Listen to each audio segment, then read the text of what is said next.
para usted, ¿qué significa entonces el bienestar social? Bueno, el bienestar social es una serie de condiciones que da el Estado para que el conjunto de las personas que habitan en ese estado se encuentren de manera plena y de manera consciente, fortaleciendo también la colectividad. Entonces, de manera tal que el bienestar social no solamente corresponde al Estado. Yo creo que las personas somos responsables también del bienestar social. El bienestar social se construye cuando el otro te es importante. El otro, la otra persona, no es el otro, no es la otredad, sino forma parte de mi propia formación.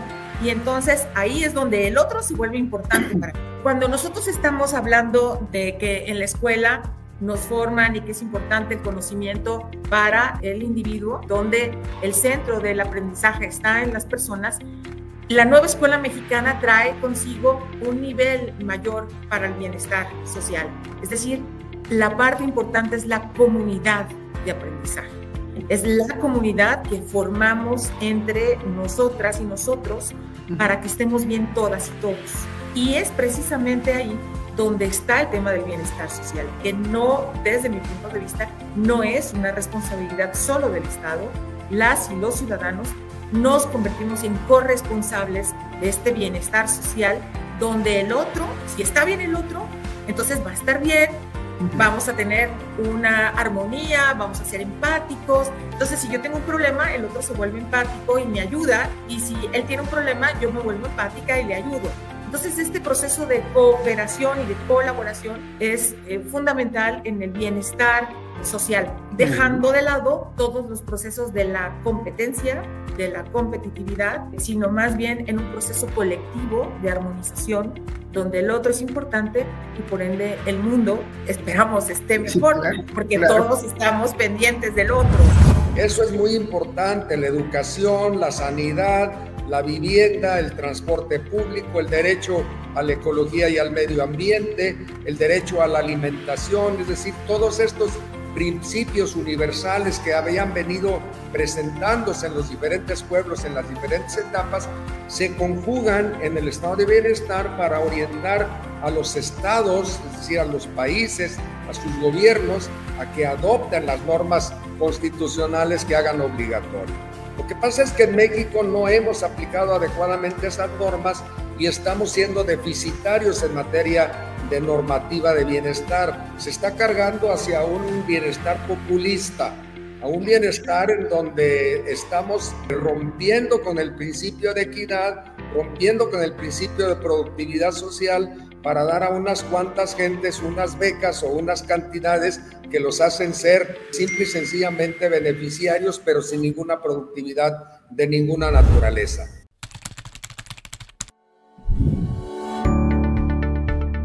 Que nos dijera cómo influye la educación como eje del bienestar social, maestro Eurípides. Ahora con la administración de la presidenta Claudia Sheinbaum, tuvimos aquí en la Secretaría de Educación Pública un evento con todos los rectores y rectoras, directores generales, directoras generales de las instituciones de educación superior de todo el país, de los diversos subsistemas, y planteaba ella cómo la educación es un pilar fundamental de su proyecto.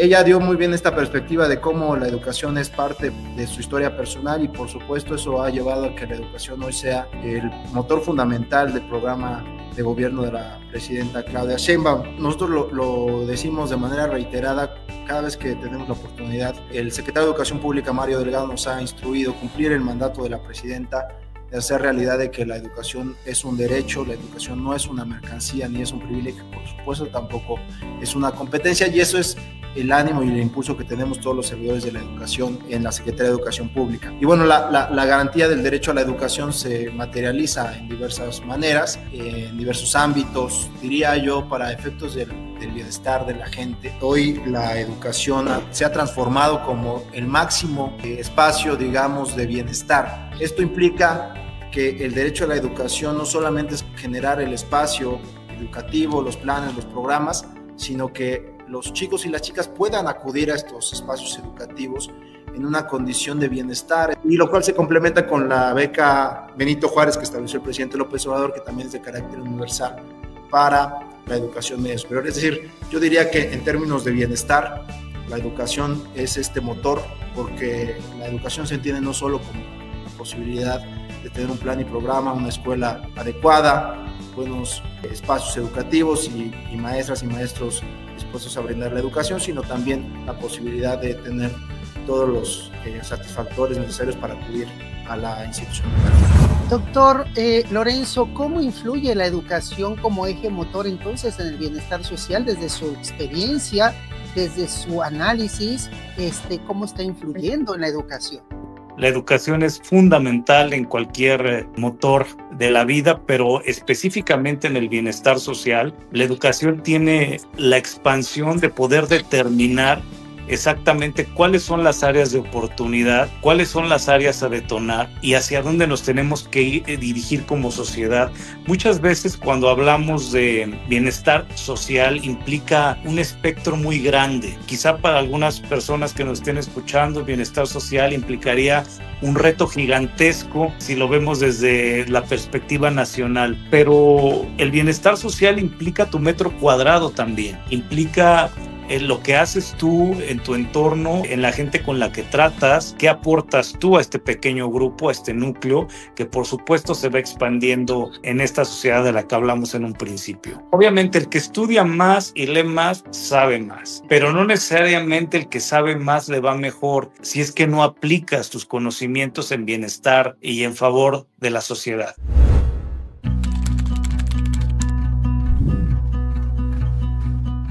Pues mira, la verdad es que es muy importante porque el tema del bienestar social es en realidad el tema central, el tema lo importante.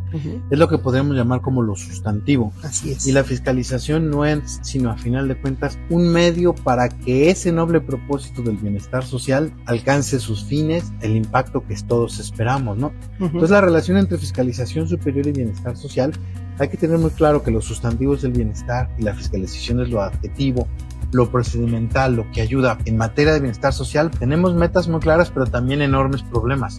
El diagnóstico te dice, tenemos grandes brechas de alimentación, grandes carencias de vivienda, insuficientes servicios y medios de salud. Y la fiscalización superior tiene que reconocer esos diagnósticos, pero también tiene que decir en qué medida lo que sí se puede hacer, el tamaño de los hospitales, el alcance de las escuelas, la capacidad económica de los programas de vivienda, de salud, de educación, tienen que ejecutarse de la mejor manera posible, con una orientación de eficiencia, pero también de solidaridad, también de apego a los derechos humanos. Y entonces la fiscalización sirve fundamentalmente para que responsablemente vayamos a decir cómo se gestionan los programas, cuál es el desempeño de nuestros funcionarios, de nuestras instituciones, y reconocer que, bueno, siempre puede haber fallas, errores no dolosos, omisiones no dolosas, que siempre se pueden corregir. Y obviamente, como señalabas, pues siempre está el tema del potencial riesgo de la corrupción. Así es. Pero la fiscalización, a final de cuentas, de lo que se trata es de hacer este ejercicio de conciencia en el que revisamos las cuentas, pero también los procedimientos, las reglas de operación, y entendemos que el servidor público tiene limitaciones de tiempo, de recurso, de esfuerzo, y entonces la fiscalización debe ser un medio para entender que las normas y los objetivos que nos proponemos requieren de ajustes humanos sutiles, ajustados a las circunstancias, ajustados a la condición socioeconómica de las personas.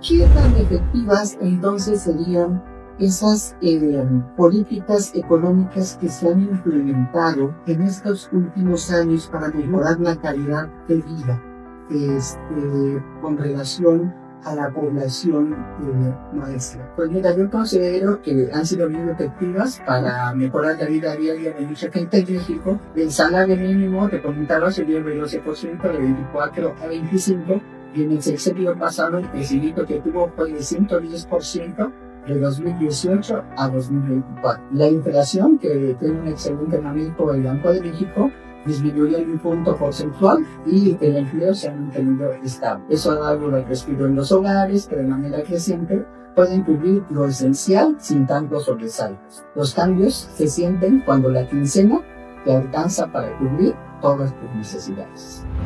¿Usted considera que se está trabajando con políticas públicas que ayudan a beneficiar a esa población vulnerable? ¿Sí se están generando estas políticas públicas adecuadas? Yo creo que en México, como en todo el mundo, estamos dentro de un proceso de un cambio civilizatorio que va mucho más allá de las fronteras y que va mucho más allá de algunos de los factores que normalmente tenemos en cuenta. Es un momento de búsqueda de nuevos caminos, de nuevas formas de relacionarnos, de nuevas formas de convivencia, de tal manera que los beneficios que se producen en la sociedad y por la sociedad regresen también en forma lo más equitativa posible a todos los factores que intervienen en la sociedad. ¿Cómo está este gobierno en particular, Brando? Yo creo que está haciendo eso, ¿no?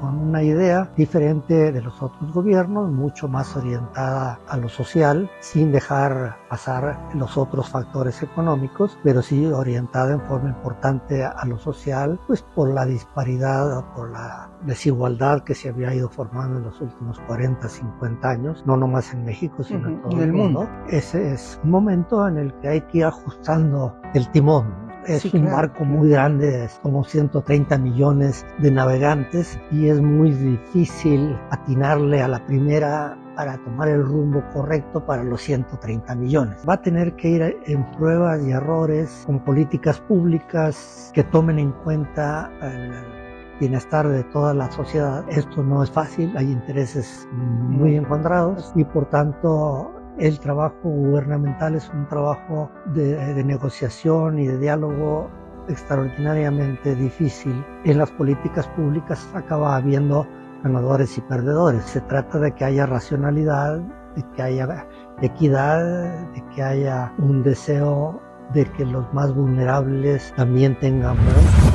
Bien, la política de subsidios siempre es un problema ético. Creer que todos los seres humanos tienen la misma posibilidad de alcanzar el éxito es mentira. Eso de los libros de autoayuda, que tú puedes llegar donde tú quieras, no sé. Estamos condicionados por muchos aspectos personales, genéticos, culturales y sociales. Alguien que nace en el desierto de Gobi en Mongolia, por muchos libros de autoayuda que tenga, le va a ser difícil salir de allí. Por el otro lado, el caer siempre en el fatalismo de que no podemos hacer nada por mejorar nuestra situación, también es desastrosa para un país. Entonces los subsidios tienen que ver con esta doble naturaleza. Por un lado hay personas que o le ayudamos o no hay manera. Y hay otros a los que hay que animarles a actuar. Y algunas veces las políticas de subsidios pueden ser negativas porque lo desmoviliza por tener algo. Se le da conformidad. Pero lo que sí es cierto es que las políticas de subsidio bien implementadas e intentando de evitar el fraude de quien no lo necesita, hoy en día son fundamentales porque, aunque lo deseemos, no todo el mundo tiene las mismas oportunidades.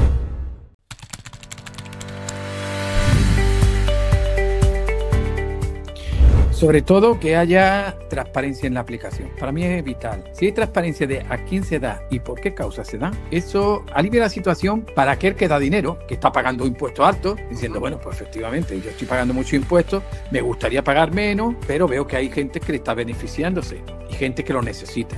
Y para el que no cree en la política, también es bueno que haya evidencia, para que se den cuenta que las políticas públicas también sirven para cosas concretas que beneficia a ciudadanos concretos. Y para la población que lo recibe, que de verdad lo necesita, pues evidentemente pues, es un alivio para sus vidas. Yo sobre todo sería transparencia y evitar al máximo la corrupción. Esa es una lacra tremenda que se da en todos los países, en mayor o menor nivel, que termina contaminándolo todo.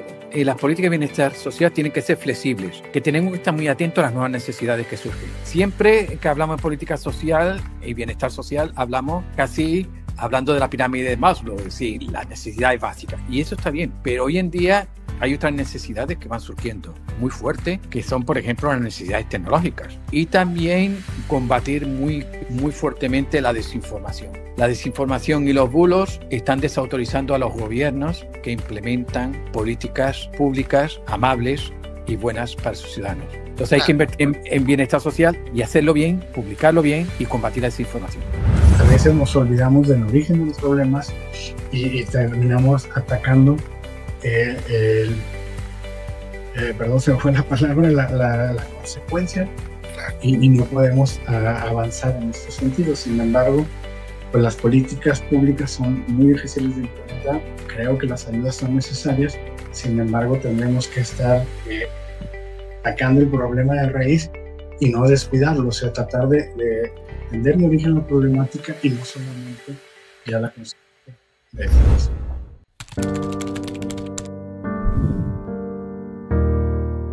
¿Cómo se siente usted? ¿Qué tan optimista se siente sobre el futuro económico y social de nuestro país? Yo le echo porras a México, pues soy un fiel amante de México y de los mexicanos, un fan número uno de esta tierra, pero quiero ser muy objetivo en ese sentido. Tenemos que poner mucho énfasis en la educación, es un reto que tiene nuestro país, no solamente en el tema académico, sino me refiero en temas de globalización. ¿Cómo nos tenemos que comportar como sociedad ante la globalización, como ciudadanos del mundo? Porque hoy estamos compitiendo no solamente en posiciones que pudiéramos adquirir entre nosotros dentro de nuestro país, sino ya fuera de él, con perspectiva internacional, y esto nos tendría que posicionar y presionar para hacerlo de manera inmediata.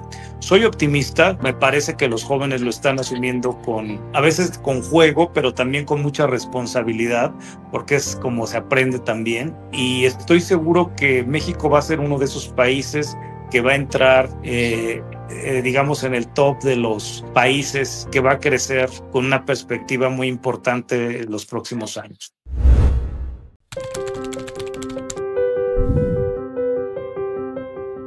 Y hay tantas opciones que las y los invitaría, 1, a que leyéramos bien, 2, a que nos comunicáramos bien, y 3, a que tuviéramos una lógica de pensamiento para que entonces con estos 3 elementos fundamentales pues ya pudiéramos tomar cualquier decisión y recordar, por supuesto, que el otro es importante. Así que olvidémonos del bullying y de todos esos malos ejemplos que se dieron en el pasado para que podamos construir un futuro mejor para todos y todas.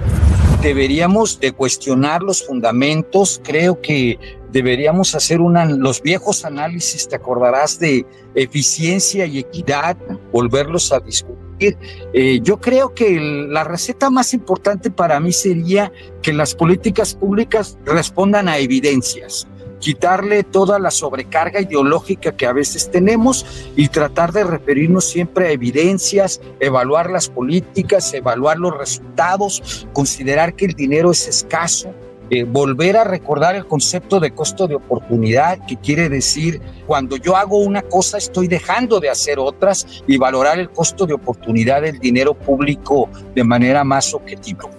No olvidar que la educación tiene como primer propósito formar un pensamiento crítico, que las personas se formen una forma de pensar correcta, valga la redundancia, tengan una forma ordenada, sistemática de verificar información, de ser críticos ante la realidad, de no dejarse llevar, y bueno, pensar que el esfuerzo tarde que temprano es recompensado, que vale la pena estudiar, que hay que salirse de la caja que a veces te proporcionan los estudios puramente académicos y probar otras cosas, una participación en temas sociales, en grupos que estén activos, me parece que también contribuye a una mejor formación.